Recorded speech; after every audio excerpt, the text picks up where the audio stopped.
All right, good afternoon. We're going to get started. My name is Deborah Gonzalez, and I'm the Government Affairs Director at PPIC, and I want to welcome you here today. For those of you who aren't familiar with PPIC, we are a nonprofit, nonpartisan organization with offices in San Francisco and in Sacramento. I go to San Francisco to cool down a lot lately, but it's been pretty good. Today's event is part of the James Irvine Foundation Briefing Series, and we'd like to thank them for the survey and for the lunch they provided us today. We're going to hear today from David Kordus, who will present our findings of our latest statewide survey on Californians and their government. You should have received a handout when you came in and registered today. The full survey and the slides are now available at ppic.org. We'd also very much like to thank the James Irvine Foundation, the California Endowment, and the PPIC Donor Circle for their support of this particular survey. After David's presentation, we'll have time for questions and answers. A few more things. Later today, you'll receive a survey. You know the drill. Please fill that out. He actually gets graded on his surveys, so I appreciate that. We have a number of upcoming events I'd like to mention to you. On June 6th, we'll be hosting Antonia Villaraigosa as part of our speaker series on California's future. This event will take place in San Francisco. On June 13th, here in Sacramento at the Sheraton, we'll be hosting Attorney General Xavier Becerra. And lastly, on June 16th, for those interested in water, our Building Drought Resilience in California's Cities and Suburbs report will be taking place here in this room. So June's a fun time for us. Hopefully if it gets warm, you'll love it here. We have great air conditioning. We'd love to see you then. And finally, please turn off your cell phones. When we last met here, sounds like a TV novella, I know, but when we were here just a month ago, we did a K through 12 survey. And that survey was very easy to understand. It was a thread of issues all woven through the important issues surrounding K through 12 education. When you look at today's survey, it's not going to feel so linear and so unified. It's really a very diverse survey with lots of different questions in a lot of different areas. David's going to have a tough time weaving the story, but I'm sure he can do it. But what I want to say to you that this survey really reflects where we are both in the legislative cycle as well as what's kind of happening in the world as we know it in the federal level. In the legislative cycle, we are at the House of Origin deadline, which for those of you who know the legislature or who don't, the House of Origin deadline means every bill that was introduced in the House they were introduced has to be out of that House by the end of this week, and that's why there's endless sessions right now. And many of the issues captured in this survey are being discussed actually as we speak. I think Singlepayer may actually be being taken up in the next half hour. When I first read the survey on its surface, I could really see how advocates on both sides of many of these very complex issues could grab onto some of these topics and go, look, PPIC survey says this and PPIC survey says that.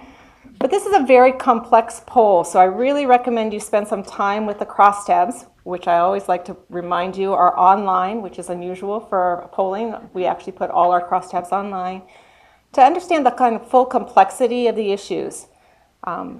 There are 3 questions on healthcare, just kind of as an example. There's a question on the ACA, the Republican replacement, and single payer. It's clear that the Republican replacement of the ACA isn't particularly popular in our poll, but also look at the polling numbers on the ACA itself. It's not really overwhelmingly supported in California. And then thirdly, when you look at the single payer question, it's really interesting because there's a lot of support for the concept of single payer, but when you ask people, do you want to pay for it? They're not so excited about it. Now that's a theme if you followed a lot of our surveys in the past, particularly in our most recent survey on transportation funding. The public loves really nice roads, but they're not particularly excited about gas tax increases. So there are a lot of complex issues. The public has a lot of complex answers, and I think the poll does a really good job of laying some of those things out. It will feel a little disjointed because it will go from Korea to housing back to something else. And it just gets a little it's not the theme, the smooth theme you saw in our K through 12, but I think it's such a rich poll, so I'm very excited about it. And with that, I'll bring David up. Thank you, Deborah.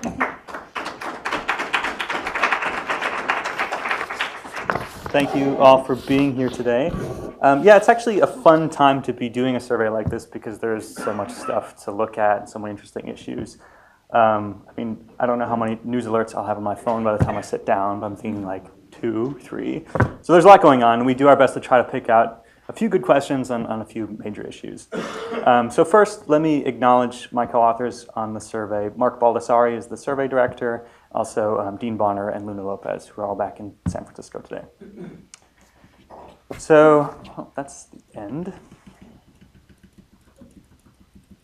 Pay attention. Okay, so here's what we'll go through today. Here's the agenda. First, I'm just going to give you a little bit of background on the PPIC Statewide Survey Series, for those of you who don't know about it. And then we'll talk about federal issues. That includes approval of the president and Congress, some stuff on healthcare and immigration. And then we'll look at state issues, some questions on the state budget, and then the challenges of housing and inequality in the state. And then I'll have some conclusions, and again, we can take Q&A at that point. So first, again, just some background on the survey. It's a survey series that's been going on since 1998. At this point, we've done over 160 statewide issue and regional surveys, and we've interviewed over 330,000 Californians. So what we have is a really nice database of past questions and answers to look back at, and you'll see some of those time trends today where we're able to compare how people think today versus how they did a few years ago. The mission of the survey is to provide timely, relevant, nonpartisan data on political, social, and economic opinions, to inform and improve state policymaking, to raise awareness and encourage discussion, and to provide a voice for all Californians in these important state policy debates. So on this survey specifically, this is part of our Californians and Their Government series, which touches on these kind of general issues. It's funded by the James Irvine Foundation, and we do all our surveys as live telephone interviews. They're in English or Spanish, depending on the respondent's preference. And we did these interviews over an 11-day period in the middle of May. We're doing 65% of the interviews on cell phone, 35% on landline. We talked to just over 1,700 California adults. The margin of error on those interviews is 3.2%. And in that group, we identified just over 1,000 likely voters. The margin of error there is 4.2%. So let's get into these federal issues. First, just to kind of set the context, what we see is that Californians are increasingly pessimistic about the direction of the country and its economy. And what you'll see in the slides following this is that few have positive opinions about the president or his policies. So again, here's kind of the context. You can see on the left, that's a question we've been asking about, is the country heading in the right or wrong direction? You can see how it's changed the 3 times we've asked it recently. Right before the election, right around the inauguration, and then in May, where today we have 2 and 3 saying they think the country is headed in the wrong direction. On the right, we ask about, do you expect good or bad times financially for the country in the next year? And again, you can see the change. Here it didn't take place until this survey where we had over half saying they expected good times when we asked around the inauguration, but today it's half saying they expect bad times economically over the next year. Looking at approval of the president and of Congress, today we see that just over a quarter approve of either President Trump or the US Congress in California. Looking at Congress first, it's 3 in 10 or fewer across regions of the state saying they approve of Congress's job. And that approval rating is actually down 10 points since the last time we asked in March. So Congress is down 10 points, and that includes a 16-point drop among California Republicans.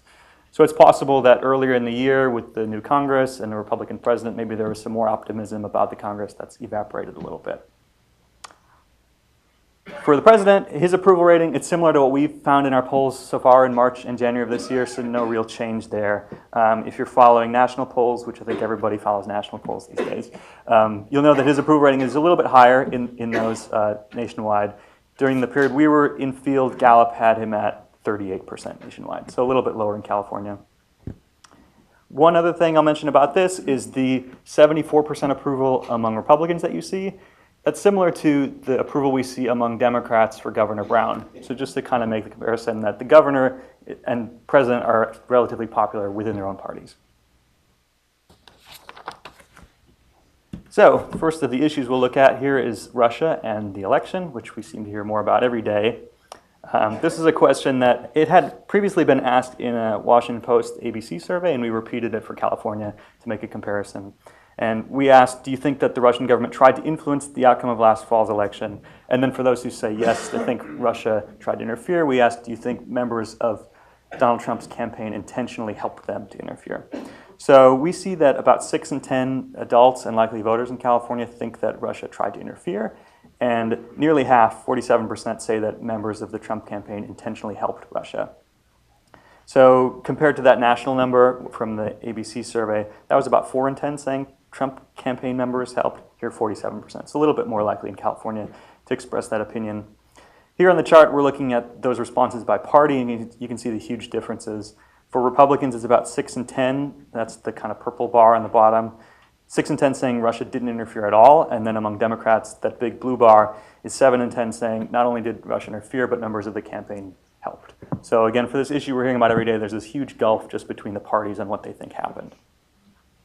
We asked one other question on this issue, and that was about Congress's role. The question is, are you confident or not confident that Congress's investigation of Russia's role will be conducted fairly? So are you confident in Congress? 6 in 10 independents and Democrats say no. A majority overall say no, they're not confident. A majority of Republicans are confident in Congress's investigation, but over a third say that they're not confident either. The next big issue we'll look at, if Russia's not the biggest, maybe it's healthcare. So what we're doing here is comparing responses on the Affordable Care Act and the American Health Care Act, which is the House bill that passed in early May. We've been tracking opinion on the ACA for a while, and what we see today is just under half. It's 48% of California adults say they have a favorable opinion of it. And that's pretty close to what we've seen on that over the past couple years, so no real change there. Also, the Kaiser Family Foundation asked the same question in a recent national survey, and their number was about the same. So as Deborah mentioned, kind of interesting in California, it's not any more popular than it is elsewhere in the country. When you look at the House bill, though, far fewer approve of that or have a favorable opinion of it. It's just about a quarter of adults here and likely voters. On that, we're getting 19% saying that they don't know or they have no opinion compared to 10% on the ACA. Opinion on the House bill is similar across income, low, medium, or high income group. Also among those with or without insurance, it's about 25 to 30% have a favorable view in any of those groups. And one other thing I'll point out about this is if you look at that Republican number, the 48%, to me it's interesting that that's the same as what we see on the ACA statewide. So if you kind of think about how Obamacare has been divisive, and even here it's not particularly popular, that among Republicans there's that same kind of division just on their own bill. So not nearly unanimous opinion among them on that being a good thing. One other question on healthcare, and this is the California angle. There is the single-payer bill that the legislature is considering as we speak. And we asked about this idea of Californians getting guaranteed health insurance coverage through a single state government plan. And overall, people, 2 in 3 think that this is a good idea. And a majority of likely voters say that it's a good idea.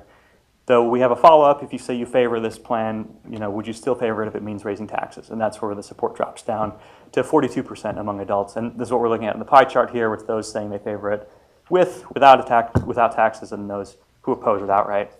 So on the overall number, just kind of like with or without taxes, it's 3 in 4 Democrats saying they like single payer for California, 2 in 3 independents, but 2 in 3 Republicans say they're opposed to the idea of single payer. Even after we ask about the tax increase, it's still 59% of Democrats saying that they favor single payer. So just to kind of put these 3 together, remember on the House bill, it was about a quarter saying that they had a favorable opinion of it. On the ACA, it was about half. Here for single payer, it's 2/3 if you're just saying the concept in general. Now when we ask about taxes, in a very generic way, because we don't know what that would look like yet, it drops down to the low 40s. So if this develops in the legislature and there are specific proposals out there, we will, for taxes, we'll be interested in looking at it again to see if we can, if responses look different when we talk about specific taxes. But this is what we know now. It kind of is 2/3 for the general idea, low 40s with taxes. So what else is out there? How about immigration? We asked about this in a few ways too. First here, this is kind of getting at broader economic impacts of federal immigration enforcement, in part because if you listen to the president and what he was saying during the campaign, he's argued that the reason to increase federal immigration enforcement is in part to help jobs and local economies. So here we're asking, do you think that increased enforcement would have a positive, negative, or not much of an impact on businesses, jobs, and the economy in your part of California? On this question, about half of Californians say they expect it would be negative in their part of California. About a quarter say they would expect positive impacts on the economy. Looking across regions, you can see it's about half everywhere, with the exception of the Inland Empire, which is the one part of the state where people are more closely divided between saying they would expect positive or negative impacts on the economy. Across parties on this, it's 2 and 3 Democrats saying it would be negative impacts, half of independents saying negative, and just about half of Republicans saying positive. Next, we wanted to get, that was kind of the broader economic impact. This would be more of a personal impact. So we asked, when it comes to increased immigration enforcement, do you worry that someone you know could be deported? And here we find about half of Californians say they worry either a lot or some about somebody that they know being deported. And if you look at the number for Latinos, it's nearly 80% saying they worry about somebody being deported, 6 in 10 saying they worry a lot about it. Also, half of immigrants in California saying they worry a lot about someone being deported. So I think this part of this is, that we have half among all adults saying they're worried about it. It shows the big role and the size of the immigrant community in California. That you see this among Latinos and among immigrants, but you also see it among adults generally. That half are worried about deportation. One last question on immigration, and again, this is a California angle. The legislature is considering a sanctuary state law that would limit assistance and cooperation between state and local agencies and federal immigration enforcement. So we asked about this idea and found just under half of adults and 43% of likely voters are in favor of this sanctuary state idea. 42% of adults oppose it, and 10% say they don't know. On this, it's a majority of Democrats saying they like a sanctuary state, and a similar share of Latinos saying so. But really, across the state, not overwhelming support for this. And it's in contrast to something we found when we asked a different question back in January, when we asked just more generally, do you like the idea of the state and local government taking action to protect the legal rights of undocumented immigrants? At that point, we found 2 and 3 said they like the idea of protections for the undocumented, but then asking about this specific proposal, which is talking about law enforcement and includes sanctuary state in it, that support drops down to 48%.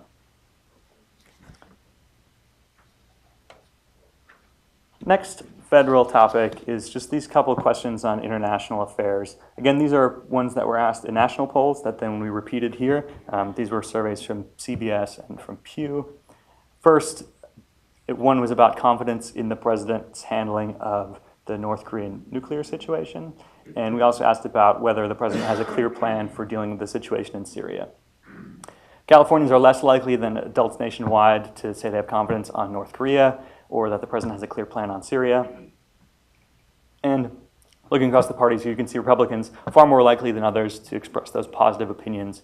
But I think it's notable the difference within Republicans on the answer on North Korea and then on Syria, where it's above half on both, but there is this kind of gap between those saying that he has a clear plan on Syria versus saying that they have confidence in him handling the North Korea situation. One more thing in this federal section of the presentation, and this one is, not talking about the president or his specific policies, but just in general, this kind of role of government idea. And that's, would you rather have a smaller government providing fewer services or a bigger government providing more services? On this, adults are more likely to say a bigger government by 54 to 39. But on this, likely voters are about split between bigger or smaller government. This kind of basic question of the role of government. And you can see with these party numbers how much this response lines up with what party you're a part of. Where Democrats and Republicans are pretty much mirror images of each other on this. And independents here are more likely to say smaller government than bigger government. So again, though for all these other questions we looked at where there's little support for the president or specific policies, here when we're talking about just this basic government question, likely voters are equally likely to say smaller or bigger government. And among independents here, they're more likely to say they prefer a smaller government than a larger government. So that's it for federal stuff. Now we'll move on to the state government. And what we'll see here is that Californians are generally optimistic about the state budget, but they see, or most people see problems with housing affordability and perceive rising income inequality in the state. And we'll look at some policies that might address those. First, let's just start with approval of the state elected officials. First, today, Governor Brown is at 52% among adults and 50% among likely voters. The legislature is at 46% adults and 41% among likely voters. For both of those, the numbers are similar to what we saw when we asked in our April survey and also when we asked a year ago. So you can see on the chart, there's been some up and down, but it's really kind of where we were a year ago. So not much change overall. For both of the governor and for the legislature, people are most likely to approve of them in the San Francisco Bay Area and in Los Angeles. In other regions of the state, fewer than half approve. Looking at the parties, solid majorities of Democrats approve of the governor and approve of the legislature. Solid majorities of Republicans disapprove of both. For independents, they're about equally likely to approve or disapprove of the governor, more likely to disapprove of the legislature than to approve. Looking at the budget, here on the left is a time trend of a question we've been asking for several years. And it's, do you think that the state budget situation, the balance between spending and revenue, is a big problem, somewhat of a problem, or not much of a problem? And today, 43% of adults and about half of likely voters say that the budget situation is a big problem. That's similar to what we've seen over the past couple years, and you can see there's a steep decline from where this was back in 2010 when 80% of people were saying that the budget situation was a big problem. Though today, 72% of Republicans still say that it's a big problem compared to just a third of Democrats. On the governor's budget proposal, what we do is just put together a short summary for these telephone interviews, read a short summary, and then ask people if they favor or oppose the plan that he released in May. On this, we find 63% of adults favor it, 57% of likely voters do so. But here again, a big gap between the parties with 8 and 10 Democrats in favor and just 3 and 10 Republicans. On this budget plan, I'll just say that it's similar to what we found last year for his May revision. The next thing, so there we saw generally positive attitudes about the budget, but once we start talking about personal finances and kind of more personal impacts, we see people identifying problems. We asked to rate your own personal financial situation, and just 4 in 10 adults say that they're in good or excellent shape financially, and compare that to half of likely voters. There's a little bit of a gap there between those who we expect to turn out and vote versus just adults overall. Also looking at these other groups, you can see that African Americans and Latinos, just about 3 in 10 say that they're in good or excellent shape financially, fewer than other groups. It's also 3 in 10 among those with no college education, and among those who make or have household incomes of under $40,000, even fewer, just 2 in 10 say that they're in good or excellent shape financially. Across the state, those in the San Francisco Bay Area, Orange County, and San Diego are more likely than others to say that they're in good or excellent shape financially. More specifically on housing, we asked a few questions here, and I'm showing 2 of them. First, the one in gray, this is the cost of housing a financial strain on you and your family? And here, nearly half of adults, 47%, say that housing costs are a financial strain. The last time we asked this question was way back in 2004. At that point, 30% of adults said housing costs were a financial strain. So 30 to 47 over those years. On this one, it's majorities of people with household incomes below $40,000, of those with no college education, and of renters saying that their housing costs are a financial strain. And here we're looking at across regions. You can see it's pretty similar across regions. On the other hand, the blue bar is looking at those who say that,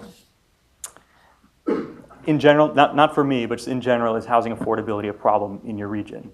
So here you do see really big differences across regions, where it's just 35% in the Central Valley saying that housing affordability is a big problem there, versus nearly 80% in the Bay Area saying housing affordability is a big problem there.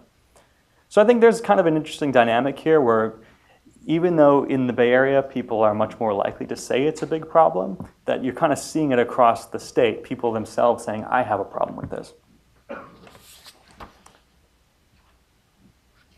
There's a few housing proposals kind of under consideration in the legislature now. We asked about 2 basic ideas. One of them is a state bond measure to pay for affordable housing projects. On this, 7 in 10 adults and 57% of likely voters say they would vote yes on a state bond for affordable housing. Big differences in the parties here again. 8 in 10 Democrats would vote yes, 6 in 10 Republicans would vote no on such a bond. There's overwhelming support for this idea from African Americans, Latinos, and Asian Americans. The other issue, or the other kind of proposal, which there are a few out there, but the idea here is changing California's environmental regulations and local permitting process as a way to make housing more affordable. And on this, 6 in 10 adults and a plurality of likely voters, 47%, say they favor changing regulations and permitting as a way to make housing more affordable. Here, the party pattern is a little bit different, where Republicans are most likely at 59%, but there are still majorities of Democrats and independents saying that they favor this idea of changing regulations and permitting. For both of these housing proposals, renters are far more likely than homeowners to be in favor of these ideas. Also, it's more likely among those with lower incomes, those with no college, and those who say that housing costs are a strain on them. All right, we have one more set of questions kind of in the same area, and this is just talking about poverty and inequality. First, we asked, do you think that poverty is a big problem where you live, in your part of California, and found 4 in 10 saying yes. Across the state, it's nearly half in LA and the Central Valley saying that poverty is a big problem by them, fewer elsewhere. African Americans at 6 in 10 saying poverty is a big problem by them are most likely across the racial and ethnic groups that we look at. The other question on here in the blue color, we asked about the kind of inequality. Do you think the gap between rich and poor is getting larger in your part of California? Or is it getting smaller? Is it staying the same? Here are those who said it's getting larger, 6 in 10 across the state. And that includes 7 in 10 in the San Francisco Bay Area and 2 in 3 in LA. We asked another question on that kind of inequality issue. It's saying, should the state government do something about this? Do you think the state government should be doing more to reduce the gap between rich and poor? On this, 6 in 10 adults and a slight majority of likely voters say yes, the state should do more to address this. That includes over 70% of African Americans and Latinos. 2 in 3 Republicans say the state shouldn't be doing this, compared to 3 in 4 Democrats and 55% of independents who say that the state should be doing more to reduce that gap. So to try to tie together these questions on poverty and the stuff we looked at on housing, I think it's interesting the kind of diversity of the problem, where here you see that in the Bay Area, that's where people are most likely to say that income inequality is a problem or that housing affordability is a problem. But when you talk about poverty, it's LA and Central Valley where people are most likely to say it's a problem. And remember, across the state, people were saying that their own housing costs were a strain on them. So it's, when you're thinking about poverty and inequality in housing, it kind of takes different shapes in different parts of the state. One last thing we asked about is marijuana. So this passed in November, and now that everybody's had a few months to try it out, we wanted to see how they feel about it. Really, the idea was, now that it's legalized, to have opinions changed on it. And what we found is, no, not really. This is our trend line. We've been asking this question for a few years. Just in general, do you think it should be legal or not? Today, it's 56% of adults and 63% of likely voters saying yes. That's right about where we left off the last time we asked in October. And then Prop 64 passed with 57% of the vote. So really not much change. And we've seen above 50% saying that it should be legal going back to 2014. One notable thing about this is there was a recent national survey from CBS News on this where they found 61% nationwide saying it should be legal. So it might be surprising that Californians are less likely than adults nationwide, considering the long history we've had with medical marijuana here and the fact that it's legalized. But one thing we consistently find is that Latinos are less likely than others to say that marijuana should be legal here. And in this poll, it was a slight majority saying it shouldn't be. So with California's relatively large Latino population, that would kind of explain why the overall number for marijuana legalization here is lower than other parts of the country. 2 more questions on marijuana, and this has more to do with just now that it's legal, the implementation of it and how that's handled. Since the Trump administration has indicated they might increase federal enforcement of marijuana laws, we wanted to ask, do you think the federal government should be enforcing these laws in states like California that have made it legal? And on this, we find solid majorities of adults and likely voters saying no, the federal government should not be enforcing these laws in states like California. That includes around 7 in 10 Democrats and independents, and a slight majority of Republicans saying the federal government shouldn't be enforcing these laws. It also includes 37% of those who say that marijuana should not be legal. So even among those who say they don't want it legal, they also don't want the federal government coming in to enforce those laws. Kind of a related question, now that it's legal, and regardless of how you feel about it, do you favor or oppose retail sales of recreational marijuana in your city or community? On this, adults are about split between favoring and opposing retail sales near them. A majority of likely voters favor that idea. Looking across the state, those in Orange County and San Diego are least likely to say they favor retail sales. About half in other regions of the state say that that's okay. Here on this chart, we're looking at the federal action and retail sales across racial and ethnic groups. And you'll see Asian Americans and Latinos are less likely than others to favor retail sales or to say that the federal government shouldn't be enforcing laws. So again, after legalization, these are kind of the current issues. And I think what's interesting about this chart, the kind of dynamic between these two responses, is that most people don't want the federal government involved, but that doesn't necessarily mean that they want sales in their communities. We kind of see that gap on each of these groups where it's more people saying the feds should stay out, but fewer saying that they actually favor retail sales near them. So that's it for the state stuff. I'll just wrap this up with a few conclusions, then we can take questions. So again, going back to what we looked at on the federal questions, we found that Californians are increasingly pessimistic about the direction of the country and about the country's economy, and just over a quarter approve of either the president or the Congress. On some of these big national issues, most Californians disapprove of the House health care bill, and half expect negative effects from increased immigration enforcement. On the state side, the state budget situation is looking okay. A solid majority favor the governor's budget plan, and fewer see the budget as a big problem than they have in past years. And finally, on these issues of housing and inequality, most see these as big problems or see rising income inequality, and majority support some specific state actions that we asked about to address these issues. So I'm happy to take questions now. We'll have some friendly staff with microphones. If you just raise your hand, they can come by you, and then everybody can hear you. Thanks.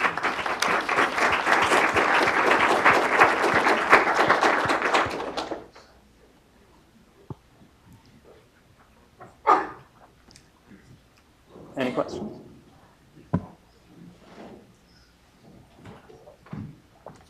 Or you're welcome to come up and talk to me also. Check out the full report on our website. As Deborah mentioned, we have full crosstabs, so you can see answers by regions, demographic groups, things like that. Sure, give me a microphone.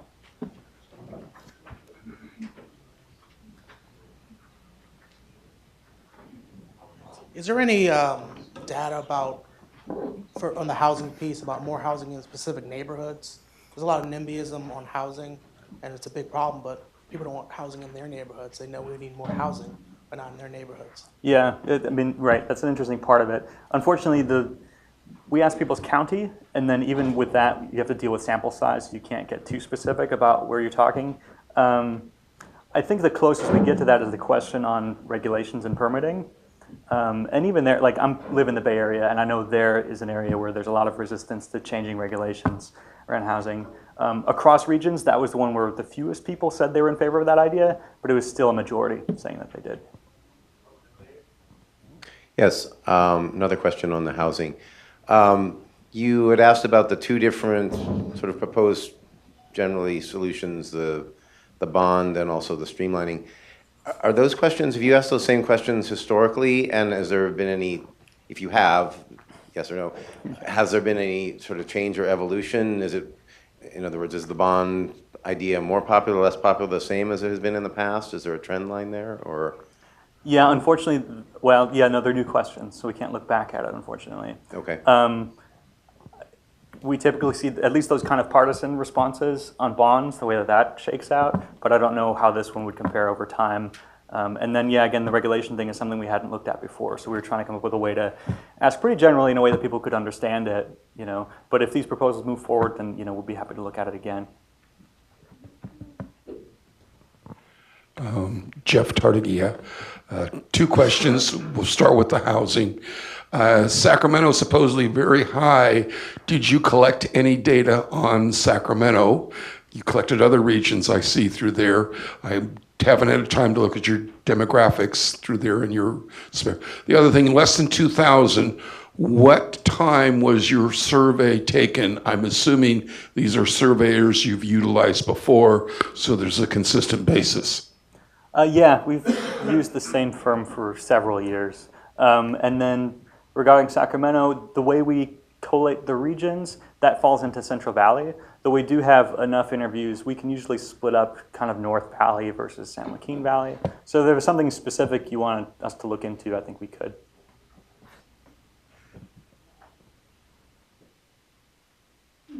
Any other questions? Yes.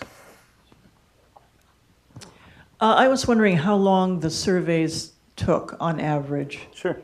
It's about 18 minutes, Okay. which is our target. So, I mean, it ranges. Some go pretty long and some are pretty short, but the average is about 18 minutes. Yes. Oh. Or whoever. All right. I just wanted to know if there's any change in the people who say, I don't know, considering the uncertainty and confusion that often surrounds these topics. Any change relative to what? People who respond, I don't know. I mean, it depends. Like, so for the House healthcare bill, for instance, we saw higher don't knows than on the Affordable Care Act. So I think part of it is a familiarity thing. You know, you'll see on a new issue, a few people have had time to know about it or have an opinion. We typically see relatively high don't knows on approval for the legislature, but I don't know that anything has changed more or less. I think it just has to do with the specific issue, if it's something that people have, you know, a base of familiarity about. Sometimes, though, it's, you know, on something like the regulation question, it could be something where you don't know how you'd come down on it. Even if you understand or have thought about it, maybe I just don't know. So it can be hard to interpret whether it's something that people don't have enough information on or really just kind of can't decide. I noticed that, Darian DeLue, I noticed that Governor Brown's approval rating seemed to take an abrupt little dip. I wonder if you can relate that to some particular political occurrence that happened around the time of the survey. All I can say is that it's a pattern we typically see at the beginning of the year. So that the dip was from the January number. So it's just kind of a cyclical thing where around the beginning of the year we see higher approval ratings for the governor and the legislature, and then it kind of floats back to where it had been. So at this point, that's how I would interpret it. You know, we'll see how it looks, you know, if that trend continues, but that's what it looks like to me right now.